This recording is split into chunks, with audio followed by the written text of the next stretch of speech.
Welcome to double seven media. నేను మీ ఆదినారాయణ.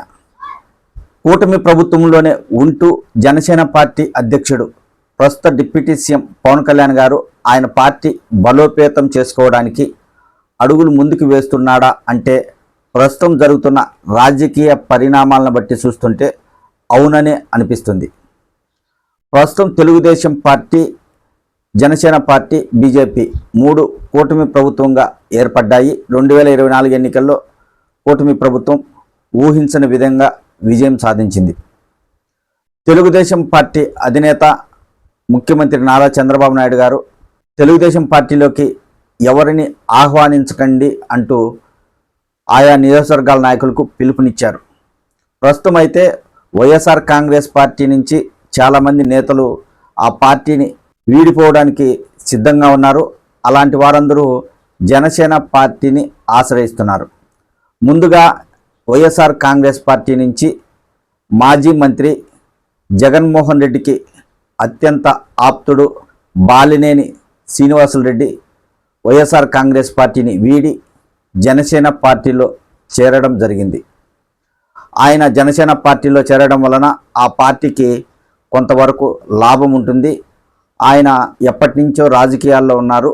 ఆయనకున్న రాజకీయ పరిచయాలను బట్టి జనసేన పార్టీ బలోపేతానికి ఆయన కృషి చేసే అవకాశం ఉంటుంది.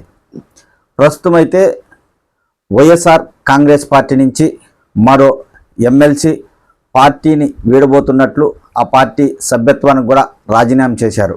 ఆయనే జయమంగళం వెంకటరమణ.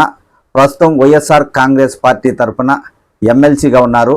ఆయన తన ఎమ్మెల్సీ పదవికి వైసీపీ పార్టీ సభ్యత్వానికి రాజీనామా చేసి జనసేన పార్టీలోకి వెళ్ళడానికి సిద్ధమయ్యారు.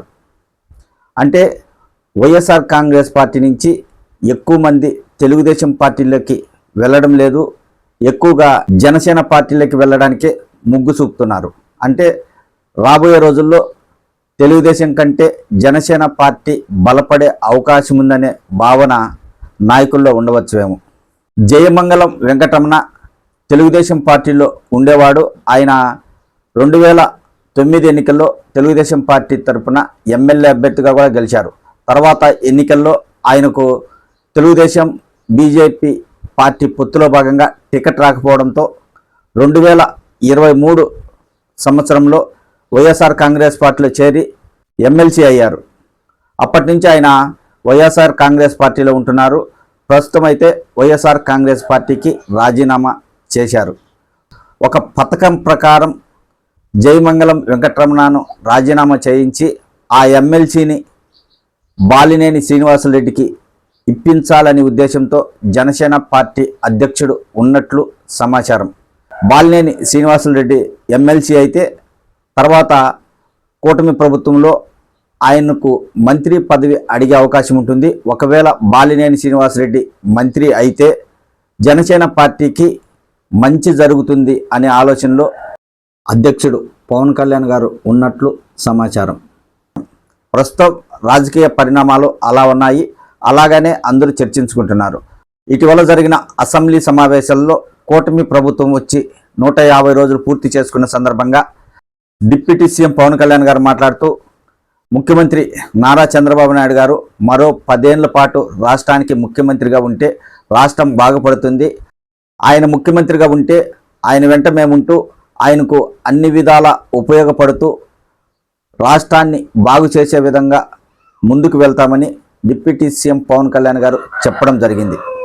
ఆయన ఒక పక్క కూటమి ప్రభుత్వాన్ని పొగుడుతూ చంద్రబాబు నాయుడు గారి గురించి మంచిగా మాట్లాడుతూనే మరోపక్క తన పార్టీని మరింతగా బలం పెంచుకునేందుకు చర్యలు తీసుకుంటున్నారు. వైఎస్ఆర్ కాంగ్రెస్ పార్టీ నుంచి వచ్చే నాయకులను జనసేన పార్టీలో చేర్చుకుంటున్నారు. మొత్తానికైతే రాబోయే రోజుల్లో జనసేన పార్టీని ఇంకా పెద్ద పార్టీగా, అంటే వైఎస్ఆర్ కాంగ్రెస్ పార్టీలో నుంచి నాయకులు, పెద్ద నాయకులు జనసేన పార్టీలో చేరే అవకాశం ఉందని ఊహాగానాలు వస్తున్నాయి.